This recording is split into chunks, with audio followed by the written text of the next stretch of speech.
पढ़ते हैं गलसुआ रोग। गलसुआ रोग को पेरोमेक्सी विषाणु कहते हैं, यानी कि गलसुआ रोग का रोगजनक क्या है तो पेरोमेक्सी विषाणु। पेरोमेक्सी विषाणु किसका है तो गलसुआ रोग का पेरोमेक्सी विषाणु है। यह हवा या पानी में फैलता है। लक्षण पेराडिड लारी ग्रंथि में सूजन, यानी कि पेराडिड लारी ग्रंथि में कौन से पेराडिड लारी ग्रंथि, यानी कि पेराडिड लारी ग्रंथि में सूजन आ जाती है, यानी कि कान के पास ये पेराडिड लारी ग्रंथि होती है जिसमें सूजन आ जाती है। जबड़ा लोग हो जाता है, यानी कि जबड़ा लोग हो जाता है और गले में दर्द हो सकता है।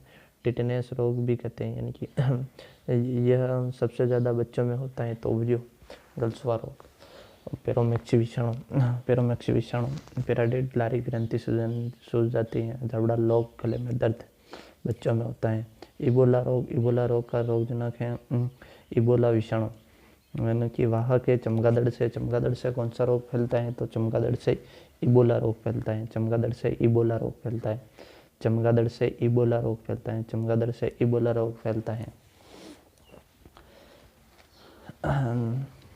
नेफियू फ्लू यह गाय, बकरी व जानवर से होता है, यानी कि नेफियू फ्लू किससे होता है तो यह गाय, बकरी व जानवर से होता है। नेफियू फ्लू गाय, बकरी नेफियू फ्लू गाय, बकरी व जानवर से होता है। जो रोग जानवर से मानव में आता है उसे जूनोटिक वायरस कहते हैं। जूनोटिक वायरस किसे कहते हैं तो जूनोटिक वायरस जानवर से मानव में आता है जिसे जूनोटिक वायरस कहते हैं। यह लक्षण दिमाग की बुखार आ जाती है, यानी कि दिमाग की बुखार किस में आती है तो और जेनेटिक वायरस में दिमाग की बुखार आ जाती है। स्वाइन फ्लू रोगजनक HN या H3N2, यानी कि HN या H3N2 वाहक सुअर में, यानी कि स्वाइन फ्लू किससे आता है तो स्वाइन फ्लू सुअर से आता है।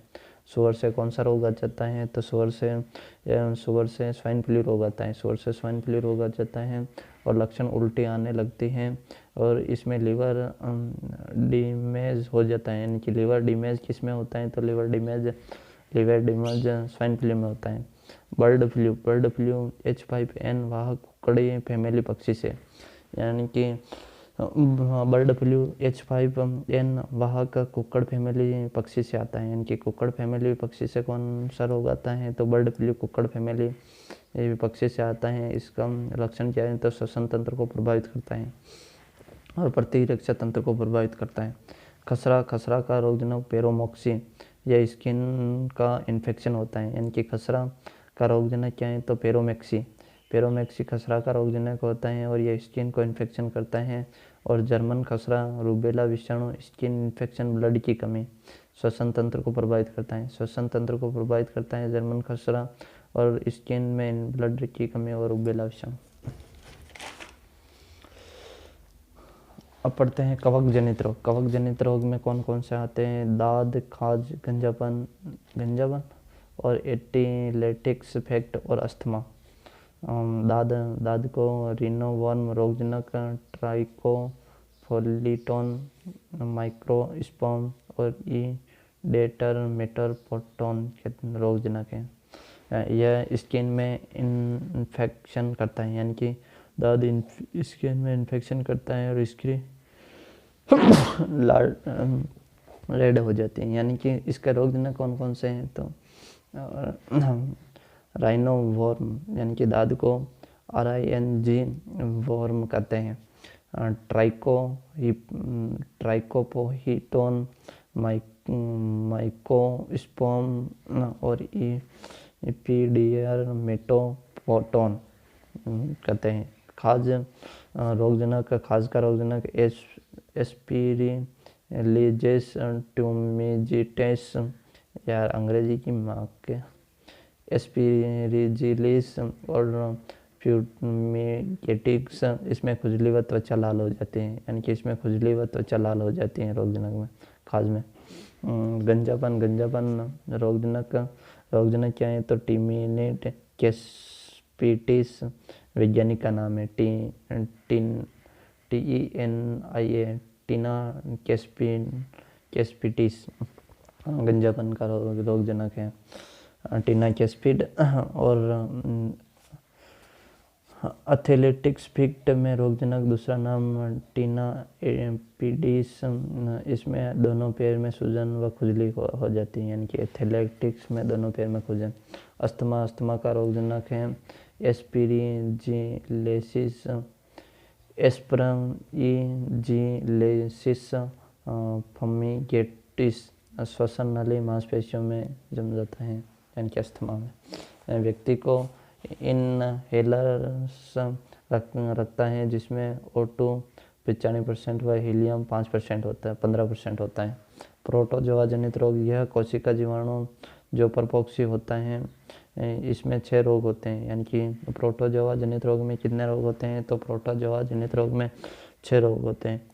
नंबर 1 पे मलेरिया रोगजनक प्लाज्मोडियम। मलेरिया का रोगजनक क्या है? तो प्लाज्मोडियम किसका रोगजनक है? तो मलेरिया का रोगजनक प्लाज्मोडियम। वाहक मादा एनाफेलिज मच्छर से, यानी कि मलेरिया का वाहक क्या है? तो मादा एनाफेलिज मच्छर से। यह दूषित हवा में, दूषित पानी में। प्लाज्मोडियम 4 प्रकार के होते हैं। प्लाज्मोडियम कितने प्रकार के होते हैं? तो प्लाज्मोडियम 4 प्रकार के होते हैं।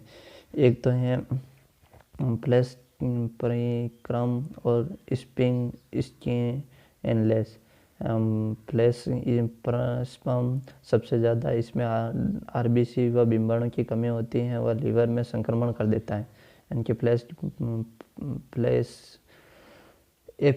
FALCIPERAM फ्लैशफॉर्म, इसमें व्यक्ति को क्यूनिक ड्राई दी जाती है और मेनेली डे 25 फर्म को मनाया जाता है, यानी कि 25 अप्रैल को मनाया जाता है। MALARY मलेरिया डे कब मनाया जाता है? तो मलेरिया डे 25 अप्रैल को मनाया जाता है। मलेरिया डे कब मनाया जाता है? तो मलेरिया डे 25 अप्रैल को मनाया जाता है, 25 अप्रैल को। प्लाज्मोडियम के 4 प्रकार में दूसरा है स्पिंग स्किनलेस। यह सीसी मक्खी से फैलता है, यानी कि सीसी मक्खी से कौन फैलता है? तो स्प्लेन स्किनलेस। यह ब्रेन तंत्रिका तंत्र को प्रभावित करता है, इसमें व्यवहार व मेमोरी लॉस हो सकती है, यानी कि स्लीपिंग स्लीपिंग स्किनलेस, यानी कि स्प्लिंग स्पिनलेस सीसी मक्खी से फैलता है, यानी कि ये ब्रेन को प्रभावित करता है। हाथी पाँव रोगजनक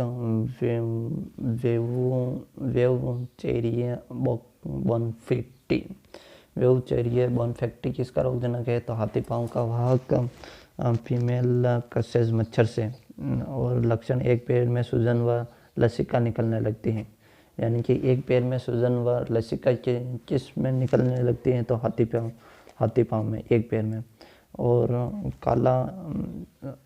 काला एजर दमदम, काला एजर या दमदम रोगजनक लेशमेरिया किसका रोगजनक है? तो रोगजनक है लेशमेरिया। वाहक बैक्टीरिया साइनोफिल रेतीली मक्खी। वाहक मस्तिष्क को प्रभावित करता है, तंत्रिका तंत्र को प्रभावित करता है और तेज बुखार व पेट दर्द होता है। डायरिया रोगजनक जियार्डिया। लक्षण, छोटी आंत में संक्रमण। पायरिया रोगजनक एंट्रामोइबाग्नाविटीज। लक्षण, मुंह में संक्रमण। आनुवंशिक रोग से कारण गुणसूत्र प्रॉब्लम से, जीन प्रॉब्लम, गुणसूत्र धागों संरचना, यह डीएनए व प्रोटीन अमीनो अम्ल से मिलकर बना होता है। इसमें गुणसूत्र युग्म पाए जाते हैं और ह्यूमन में 23 पैर जोड़ी होती हैं, तो 22 जोड़ी तो ऑटोसोम होती हैं और एक जोड़ी अल्सोसोम होते हैं, यानी कि एक जोड़ी अल्सोसोम होती हैं और 22 जोड़ी अल्टोसोम होती हैं। यह एक संरचना बनाते हैं, यानी कि ऑटोसोम कायिक संरचना बनाते हैं और अल्लोसोम यह लिंग निर्धारण करते हैं, यानी कि यह लिंग निर्धारण करते हैं अल्सोसोम।